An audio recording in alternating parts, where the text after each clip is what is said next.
Wassail, beautiful people.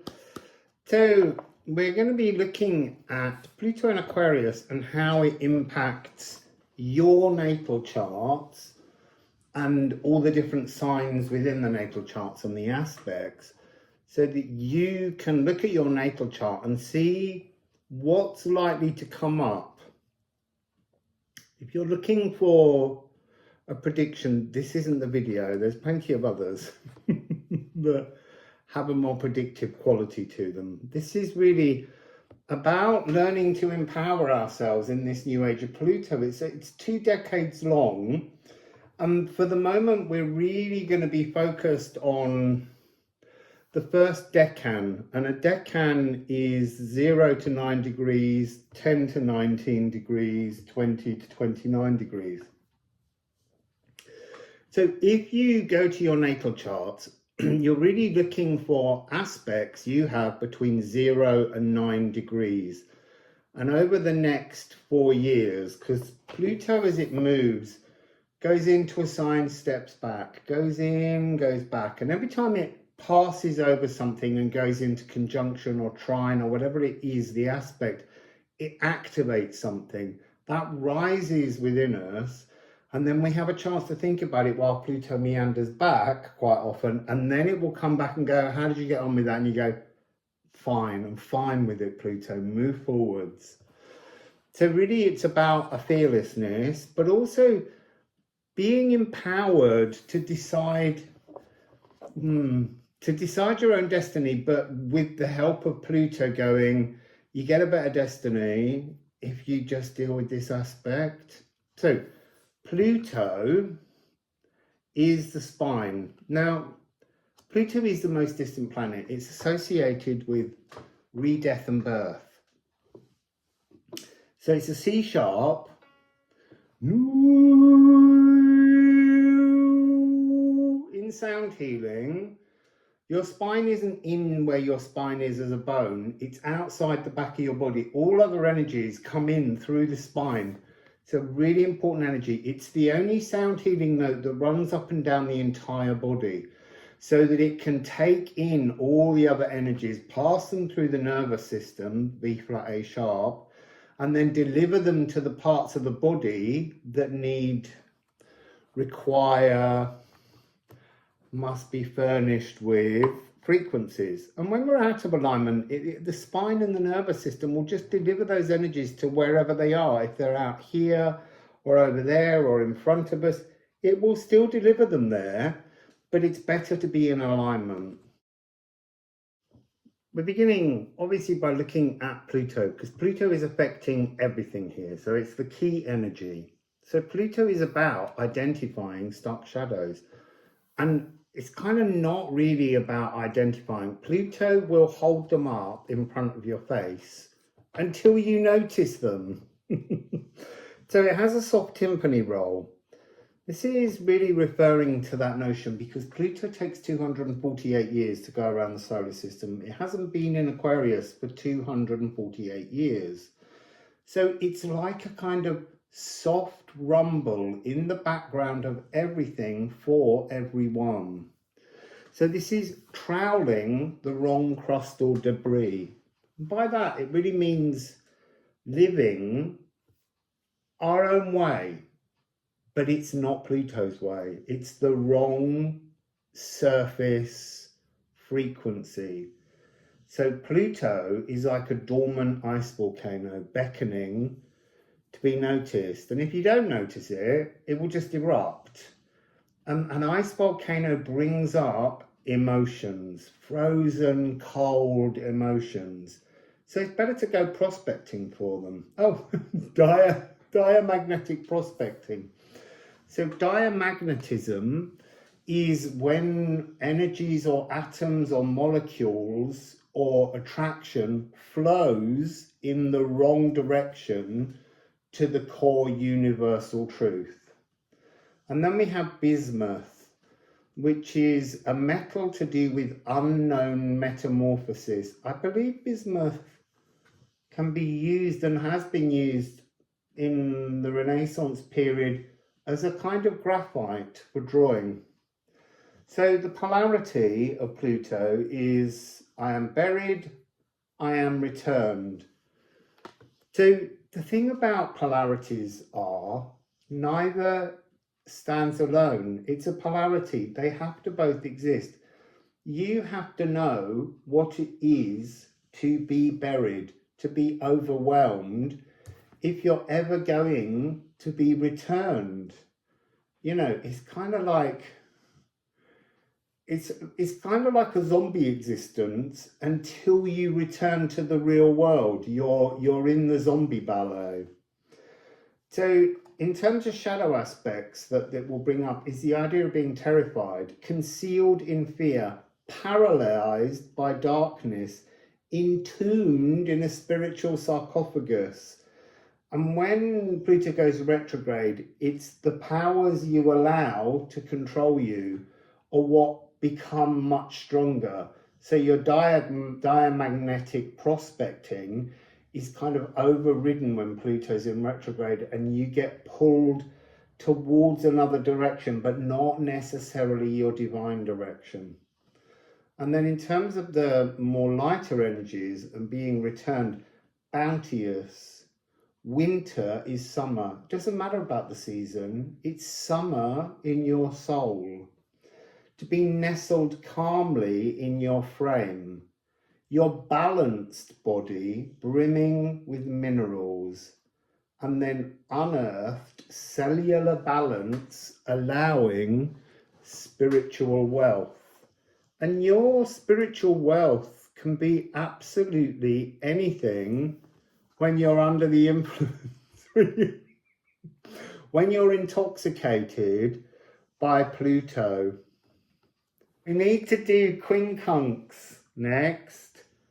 Quincunx is a really interesting energy because it's reconciliation. It's about being at odds with things, and here we have, it's the ergot dancing plague. It's really interesting looking at the three cards together. Quincunx and Virgo have a really key energy. Pluto and Cancer have a very key energy. So here, it's interesting, we're at odds with things. We have mutable earth and we have cardinal water. And between them is fixed fire, Leo, but it's not Quincunx in, that's in opposition. So there's partly that. There's also something here about waking up from a nightmare. And there's something about while in the astral, the energy that we're trying to work out with our galactic tribal connections being condensed down in its memory of details in the physical when we awaken. It's the half grasping of dreams, but also the ergot. It's on there because this has got the energy of the dance macabre. I'm sure that it was. It is partly, the dance macabre is on another card, but there is an energy of the dance macabre here. So in Strasbourg, I think in the 17th century, I forget the date, sorry about that. I can't remember everything. A woman began dancing in the square and she couldn't stop dancing. And slowly, more and more people joined her in the dance. So you could say at first it felt like she started a craze, a fad, something to scroll down onto. And more people joined her, and you could say it's a kind of Pied Piper follow the leader energy. That Pied Piper's come up twice now. In retrospect, we now understand that ergot is a psychedelic growth that can happen on rye grains incorrectly stored, or incorrectly, just it can happen. And so bread was made that had a kind of psychedelic impact, acid sandwich. So people died dancing. They couldn't stop. But at the time, no one knew that it was on the rye grains and in the bread. It's also believed that there's a kind of energy of mass hysteria. So these energies is a kind of revealing, lifting. You see, I'm seeing like Miss Havisham's wedding table, and it being covered in a cloth, and you lifting it up and seeing all the disgusting things underneath that she's kept in decay. There's something of that energy here that needs to be transformed, cleared away maybe, but this kind of mass hysteria energy, it's believed that the ergot could have also been responsible for the Salem witch trials, when whole groups of people were witnessing demons and witches and devils attacking them and haunting them. It could again have been ergot on grains that people were eating and all becoming a little bit insane. It's just interesting how there are often other explanations that we in our modern world don't consider, that were part of something that, you know, if the whole town was eating at the same bakers and they were all off their heads, it's no wonder what happened. So here we're looking at this being at odds with reality in some way. There's something here of a kind of it's not really a delusion, it's a belief, it's a true belief, but it's just incompatible with reality. But it's an energy being forced upon your reality. So these placements in Virgo, I have a big stellium there, so I'm going to have to really look at what is in that stellium, because I think my Mars is at something like 5 degrees. So that's going to be active in the next 4 years. But as I said in an earlier part, I've got to deal first of all with a trining energy and a sextile energy at 0 degrees. They're my earliest placements. So they'll be in the next 6 weeks. So this is challenging everything around you through fear, because fear is a really important defensive shield. If I challenge you, you can't see my vulnerabilities. That's what's being challenged by Pluto to your placements in Virgo and Cancer. So speaking awkwardly and not honestly, to hide. This is about hiding. This is about wrapping yourself in, I want to say, in an ergot delusion, really. Present, but deliberately sabotaging. But not just sabotaging your own life, you're sabotaging the life of others to rescue or keep yourself safe. It's like attacking is the best line of defense. And then rationalizing cognitive differences. You see, that's exactly it. There is a cognitive difference in your reality, and you're rationalizing why that is true, why the real truth is not the real truth, why you're ergoting. So we have as the polarities here, I am difficult, I am easy. It's difficult to keep up a shield of lies because you forget the lies you've told. So it's so much easier to let go of the delusion.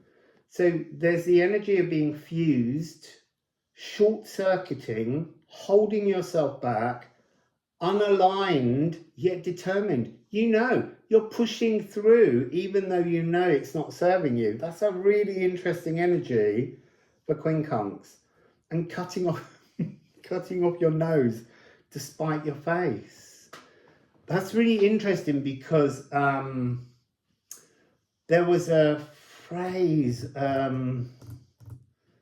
oh my goodness, I need to think what the actual phrase was. It's to do with the nose. I really need it to come back through.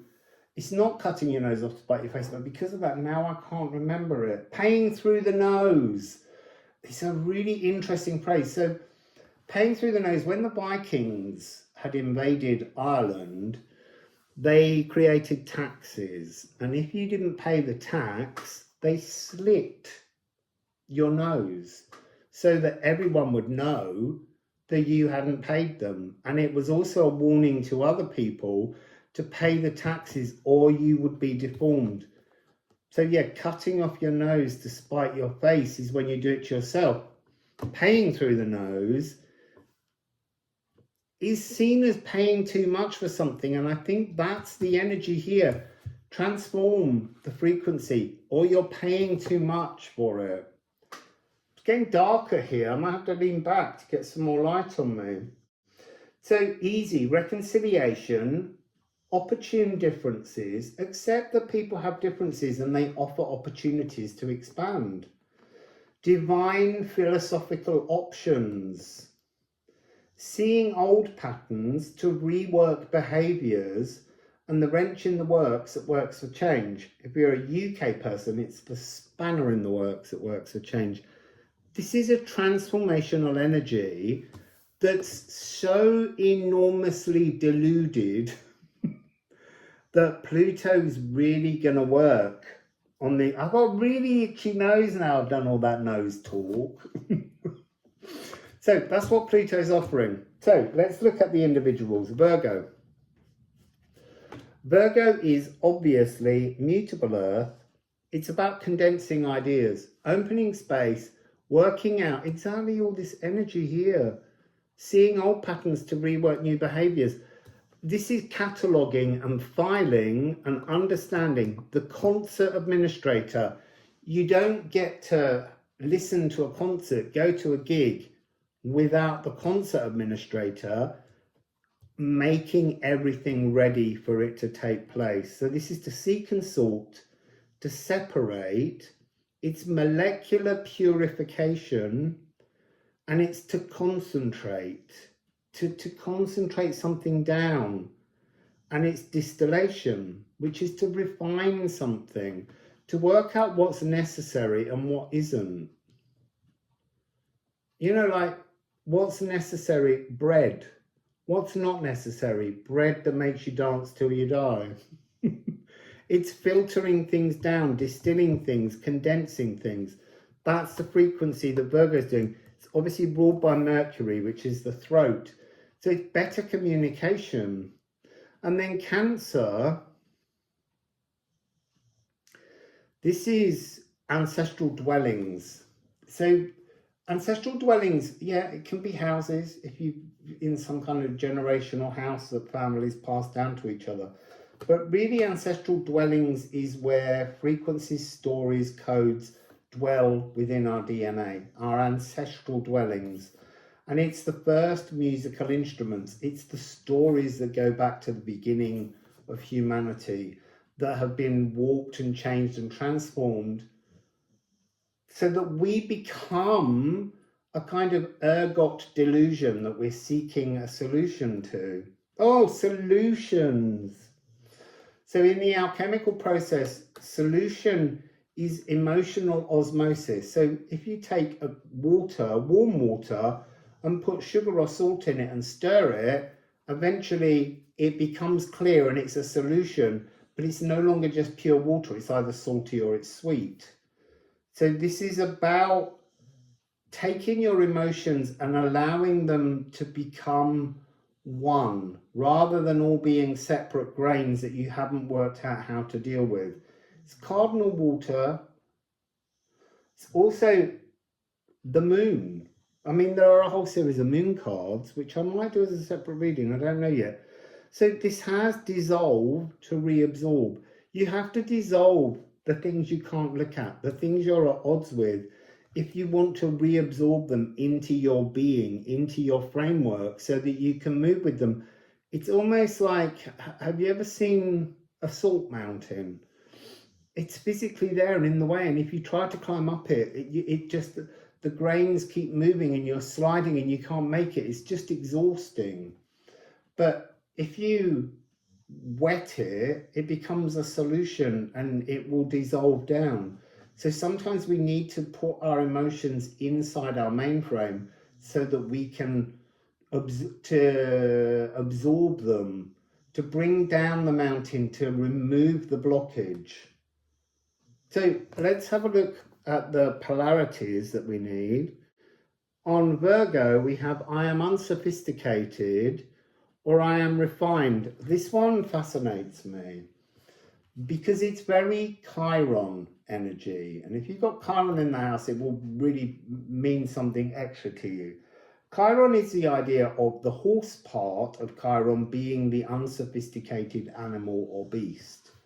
And then the human part being the refined frequency. And yet, as humans, we can be both bestial and refined. In ancient Greek, there were two different words for human. I forget them both now, but anthropomorphic is one of them, which is, I think, the notion of the unsophisticated. I can't remember, but one type of human is unsophisticated, the other is more philosophical. So it's two different words to describe you. They both matter. And the most unsophisticated can be really appealing and essential to survival. You know, being able to walk in an art gallery and discuss the concepts in a painting isn't the same and isn't going to create a further generation.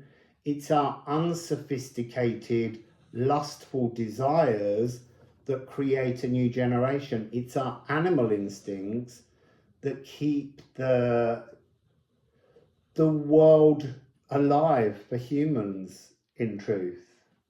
It's interesting. And then Cancer has, I am ancestral or I am individual. That's challenging us to move past the bloodcestry that we have and to move not necessarily into being sophisticated and refined, but just being authentic to ourselves. So have a look at the polarities and the other aspects on the back of that card to see which matter to your natal placements in Virgo or Cancer. And I'm going to explore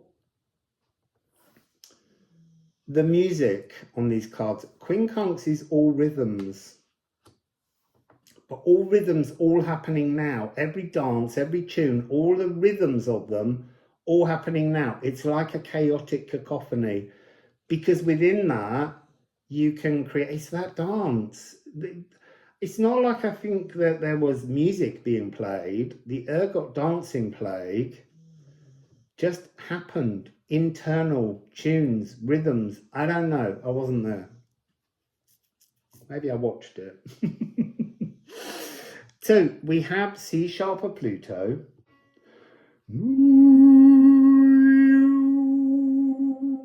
And then we have G sharp of Virgo.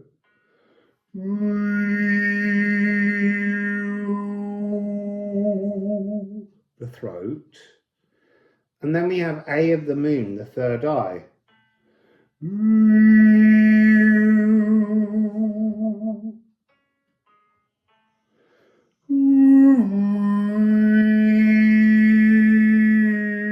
That's really weird. I didn't expect that to need that resolution, but it does. It needs to have an intuition with the A, and then it needs to drop back down. It needs a resolution of a perfect fourth. Pythagoras always said that perfect fourths, which the voice naturally likes to jump in, is the key universal interval.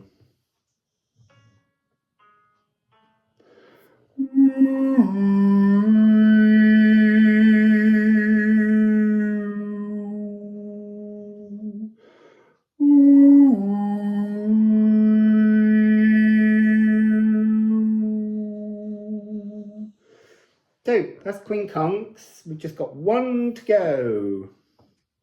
So tomorrow I will release another video on another aspect. Each video will begin with the same story to get you in alignment, remind you what Pluto is all about, and then the different aspect, the different energies that will bring up, the signs that are involved, and the sound healing notes that you can utilize to help you go through that more comfortably and more smoothly. If you're interested in a private video conference sound healing reading with me, the details are here as follows. Just email me. Don't send any money because I need to find space to book everybody in. And so that just gives me a moment where I talk with the person that wants a reading and we work out a time, and then I can move on to the next person and fit them into the diary. So wassail everybody, and I'll see you again tomorrow.